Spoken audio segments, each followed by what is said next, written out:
So what makes the internet, guys, to an unbelievable place actually is that when someone decides to make a complete fool out of himself, that YouTube embraces that person with open arms in the comment section. And so I want to share with you as in this video just one comment that's posted, I will bring the screen up here, by a guy named Lev Hound. And so whenever someone comes with a very long comment that I don't know, what I typically do is to check on the channel and what you see, well, let's do it together, that the channel has been made especially for this content. About page, you will see there is no content. The guy joined 9th November 2021, exactly the date of the video that I posted. And so, there's even a description now. Let's see what he has to read here. I recently posted a provocative, but I think constructive comment on Wim Winter's Authentic Sound channel. Well, that's quite a description for your own channel, but that has no content. Wim replied rather aggressively to it. Oh, let's check. And now I find that I'm shadow banned. Well, that's strange because we are reading your comment from my channel. That's hard to imagine, but let's check what happened. I posted a temperate reply. I think it means a moderate reply or like a polite reply to his comments, which I can see when I'm logged into YouTube. Unfortunately, these comments are now invisible to everybody else. Well, I guess that YouTube decided differently from what you think is a polite response. But let's see what YouTube decides first if I'm a shadow banner. I mean, I thought we had this, we left this behind us a long time ago. You just go on my YouTube channel, Mr. Lev Hound, and you'll find a lot of people that do not agree with what I'm doing, and their comments are just on YouTube. So let's see, held for review, what YouTube has decided to do there. There is some content really that nobody should see there. Oh, there. So 2 different thumbnails, these guys really. So here is his answer. Wim, apologies, I didn't mean to accuse you of being a conspiracy theorist. Well, you just said that, and YouTube blocked words. So guys, this happens when you go into my comment section and any comment section on YouTube and you start to accuse the creator of conspiracy theorists a few times, YouTube reads along. It's not me who blocked that. I mean, you can see blocked words, meaning YouTube blocks it. You know what? Here you have it released. There you go. So this Mr. Lev Hound, or whatever your name is, he starts comparing me to Einstein. In 1905, an amateur physicist working in a patents office in Switzerland wrote 5 papers that turned the scientific world on its head. Great start. Storytelling, people love it. His name was Albert Einstein. Likewise, Wim is an amateur musicologist. Well, that depends on what you know, what I really am. But Brandon, I take that. I'm an amateur in any risk. I love what I'm doing, if that's the sense of amateur. But anyways, I'm an amateur musicologist, not from Switzerland, by the way. Lawrence is from Switzerland. Another analogy that you could have used, but you forgot that. It's not only my work, it's especially Lawrence Guardian's work. So Wim is an amateur musicologist, and if double beat theory is correct, it's, by the way, whole beat theory. And it's not a theory, it's a practice, because we are actually applying what we claim to potentially be the historical truth. We do that. How cool is that? First channel, first musician in the history of music history research that actually apply on an instrument what we claim actually also could be the potentially truth. Well, how cool is that? Where are your recordings? You have nothing to show. Okay, we continue. If that double beat theory, no, the whole beat practice is correct, he will have unleashed a comparable revolution to the world of professional classical music. I've news for you. That will happen. This idea is unstoppable. When people think about it, out of the box, unbiased, without any level of frustration. Oh, I'm raising my voice, so Wim is also a frustrated person. No, I'm irritated because there are people like you who get the opportunity of YouTube to potentially influence people with their civil conversation. Of course it irritates me, and it goes beyond this stupid reply of this anonymous account. And we come back to that. It's just how the world works in this field of research. We have musicologists and we have musicians. And guess what? They all take a position. And in normal research, if you want to reconstruct something, certainly in this field that goes back to centuries, we should question ourselves all the time. But guess what? These musicians since the 70s and 80s never did again? Question themselves. And now comes this guy from Belgium, this amateur musicologist like Einstein, presenting a new theory that actually works. And guess what? It will have an impact. When I will see that day coming, I don't know. I honestly don't care, because I'm enjoying my life as a musician now so much more that I really don't care. The only thing I can see is that it has an impact already now with more people than some people actually like. And it's hard to understand the implications. You say it's hard to understand what the implications. No, you do understand what the implications are. That's why you want to stop it. And by all means, if you want to promote the status quo, do it. We cannot have it both. You cannot say, I want to play like we play today and claim that it is historically correct. You know, nobody cares. This is just a research. And the implication indeed is that when you want to be honest to the intention of the composer, honest is not a word, well, then the implication is huge. You'll have to play in a different way. The entire life of Yehudi Menuhin, to name but one genius performer from thousands, was based on a lie. That's completely nonsense. The entire work of Menuhin was not based upon a lie, but on a different perspective of performance. That's all it is. It's not a lie. It's not about being honest or dishonest. It's just Menuhin didn't care. They didn't care. They came from a very great evolved tradition, and they just were proponents of that tradition. And in that perspective, he was a genius performer. Do I deny that? But his career was not based upon a lie. It was based upon a different perspective. It's not so hard to see that. Menuhin, I'm not taking him down as a performer. We just present something else, an alternative solution. Finally, a solution to something that we struggled with solving for over a century. So yeah, in that regard, if I'm Einstein, comparing me to Einstein, by the way, is so much nonsense. Einstein created some formulas, some theories that, I have no idea what the guy did exactly. I know he was a great guy. It's like he developed some theories, but he developed them. We are just reading a metronome now. That's a frequency per minute. There is nothing comparable revolutionary to what we do and what Einstein did. Yes, Einstein's stuff was much more complex. Our stuff is really simple to understand. It's just the whole book that we're writing, and we come back to that because the comment goes on that. We can summarize it in just 3 lines. A metronome is an exact, accurate representation of the tempo the composer had in mind. In other words, it's the ideal tempo, exact tempo of the composer. No discussion. We can give 200 quotes, if you want, from the 19th century that just says that. When a metronome is exactly that, an accurate tempo indication, we have to be able to play it, and we are not. What happens?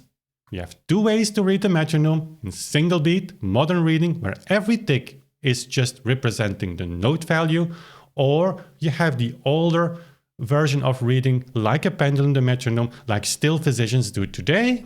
Mr. Einstein would understand that concept very easily, where the Pendelschlagen or the ticks of the metronome indicate the subdivision of the note value. So what we are doing is so simple.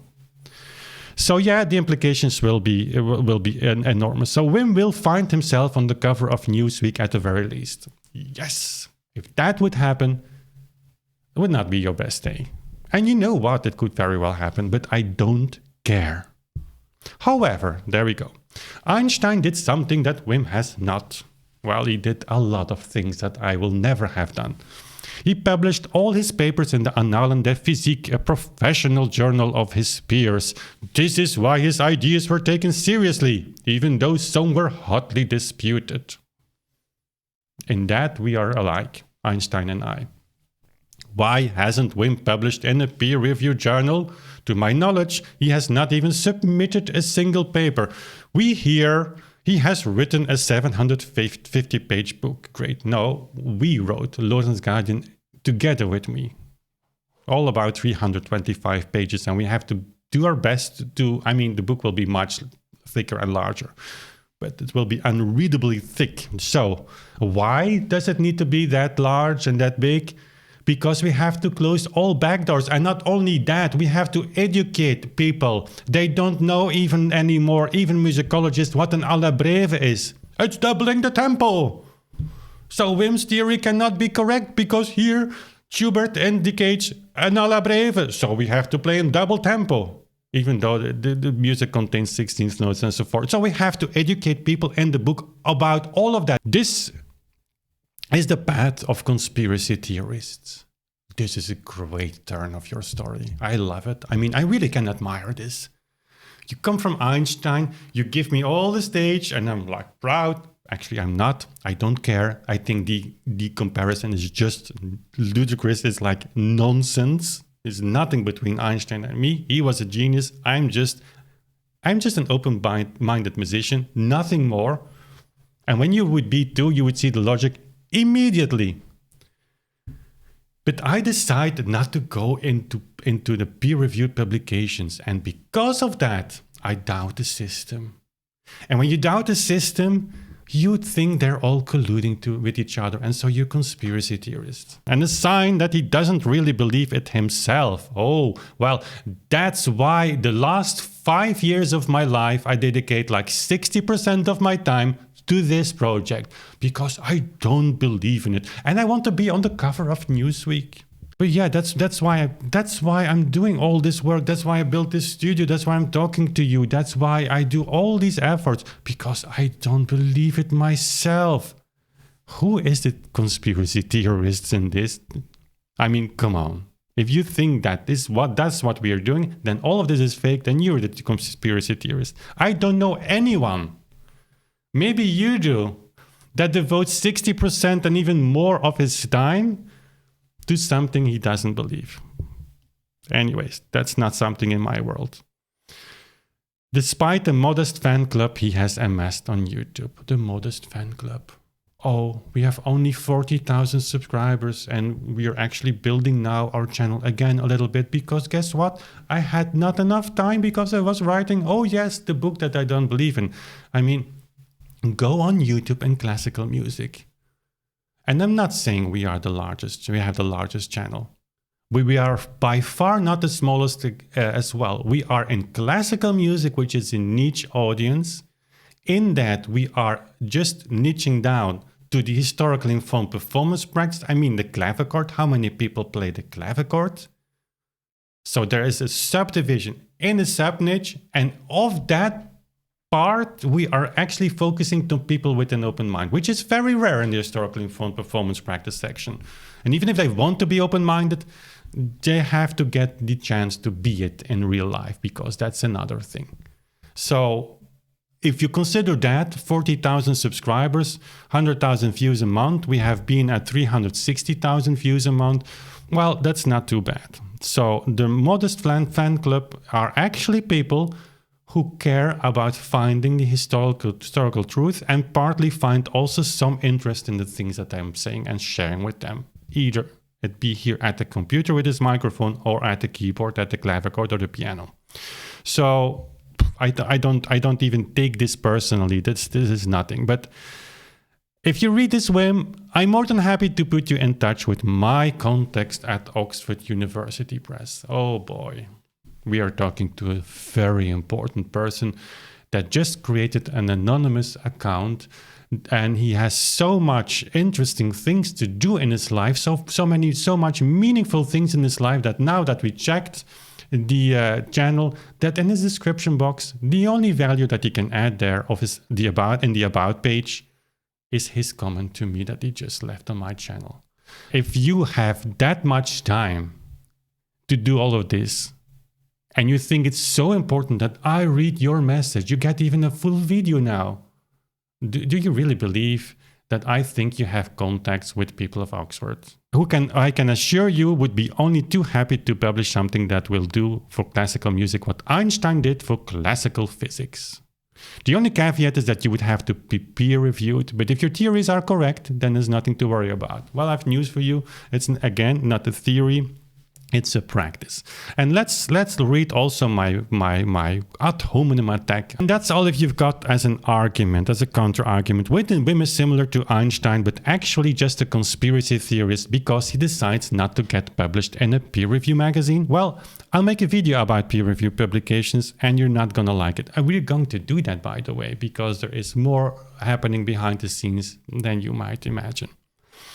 But I will share with you something about this. As if Norton, Cooper, Brown and the Zanders, Gardners of this world are waiting for something that undermines every letter they've written on the subject, exposing the countless inconsistencies in both writing and playing. Yes, invite your Oxford friends and I'll talk to them. I mean that.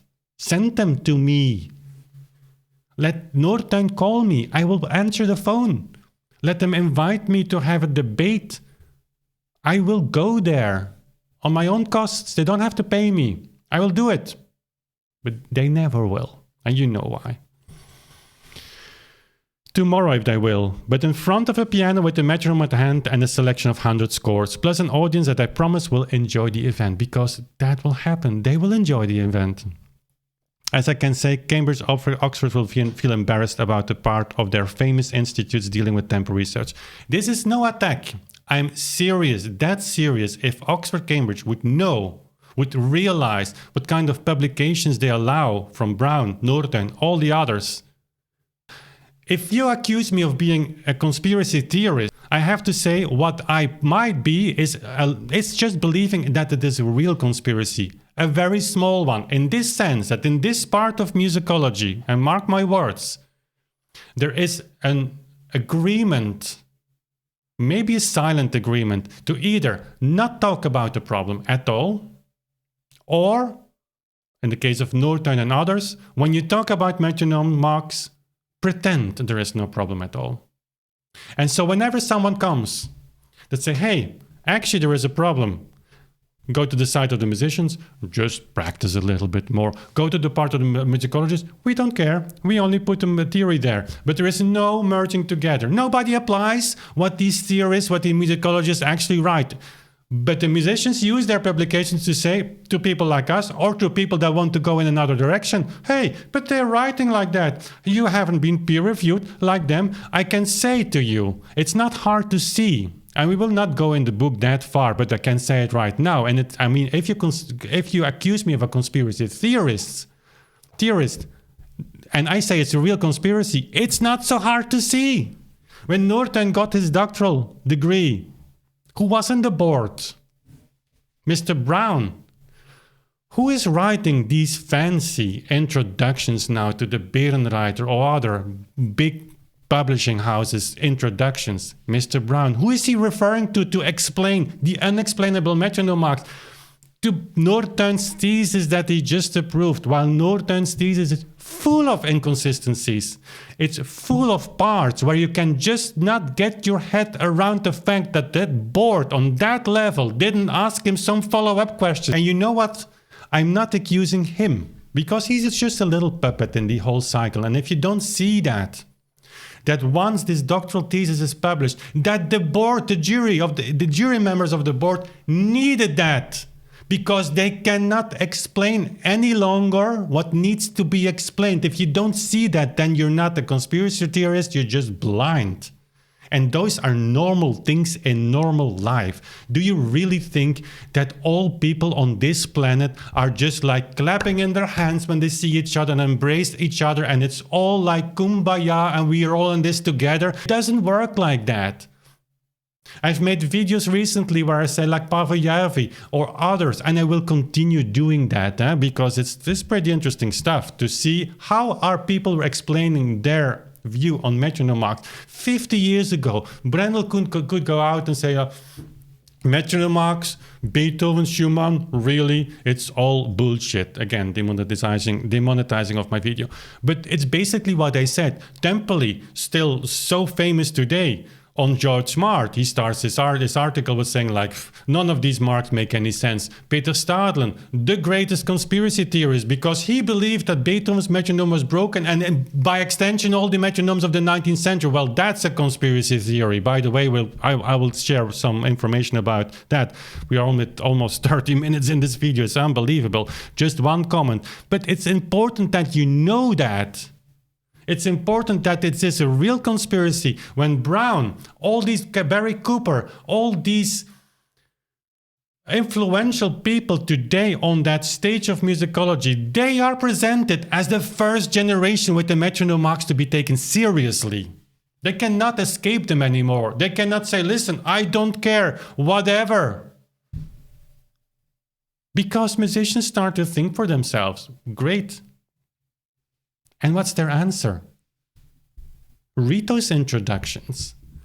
You have some introductions that published Czerny, metronome marks. We come back on that in videos as well.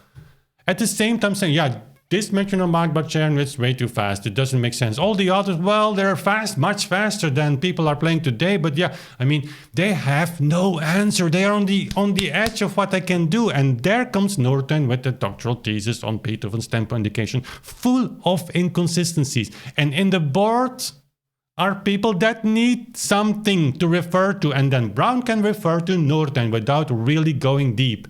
Nobody's checking Norton. Nobody's checking the sources of Norton. Well, we have done that. And when you go to the real end of the chain, you see what they're doing. And I'm not saying all musicologists are the same. I'm just saying in the field of tempo research, these people hold arms together, shoulder to shoulder, because they know what they are writing is just BS. And those poor musicians that practice 55 hours a day, like whipped up by these musicologists to practice harder because yes, Beethoven could do it, so you have to do it. At the end, they are left with injuries, with frustrations. How many people just drop out of their musical, what they, as amateur, as young guy or girl, just wanted to do because of frustration? So many people. While the historical truth is something different, that music is composed to enjoy. And no, don't say that the Hammerklavier Sonata or the Chopin etudes in our tempi are easy and everybody can play it. Well, do it. You just made a new channel. You can upload those recordings in whole beat. I'm curious to see. I'm sorry if I sound irritated. I am irritated. I say you something about conspiracy theory and publications and peer review. Lorenz Guardian's book Takt und Pendelschlag was peer-reviewed. Gerd Spiegler is a very respected publisher. Very respected. Still today. The white covers with the green line, you know, everybody knows that. They have a board. Guess who was in the board of Lorenz manuscript? Mr. Klaus Mieling, not particularly his friend, though they had 20 years of conversation by email. It's unbelievable if you think that they've never met each other, but they have extensive email conversation. Mieling, of course, refused the publication based upon bullshit arguments. And you know what happened? Why did he do that? He knew when Lorenz Guardian would be published, his entire work on which he got his doctoral degree would fall apart, because Lorenz is the first guy on this planet since 100 years, 150 years, in the musicology. He's not an amateur. That took Mersenne seriously. Mieling's work is based on the fact that Mersenne had some errors and misprints. And a lot of other authors that just were, you know, out of their mind and published things that were not correct. Mieling corrected all of that. Lorenz took all those publications seriously and brought everything together. Mieling knows when Lorenz's work would be taken seriously, that it would be over. That he would not have anything to say anymore about his book because it's another way of seeing it. And so he refused the publication. He gave a very strong negative advice to Gerd Spiegler. And guess what? It was over the top. Gerd Spiegler overruled his board. And he invited something that he would never do. But in this case, he invited Lawrence to make his case for him, with him in the board. And he said, this makes sense. You earn the right to be published. Okay, then you have a peer-reviewed publication. What happened? Who has this book? It has 0 promotion. Because what happened? All the journals, all the magazines, everything, every publication that wanted to review the book, guess who they called? It's a small world. So Mr. Mealing wrote all negative reviews. Nobody cared anymore. In 1 month, this book was completely done. I'm not going to let this happen. And that's why we self-publish. And who says that we're not organizing a peer review board ourselves? You know what the problem is? The people with the position, they have to take a decision. And that's also something you can label with a term, but I'm not going to name that. Don't think today, we are all friends, and when you just come with something else, there are people that just take you seriously. No, they don't. Even if you have a position, you have to be careful, because going into this metronome solution thing, it potentially puts your career at risk. That's what it is. And that's not a conspiracy theory, that's just real life. And everybody who has a position in this world will recognize that immediately. Even if you would not support this, just talking about it. You don't do that as musicians. You don't talk about it. We don't do that.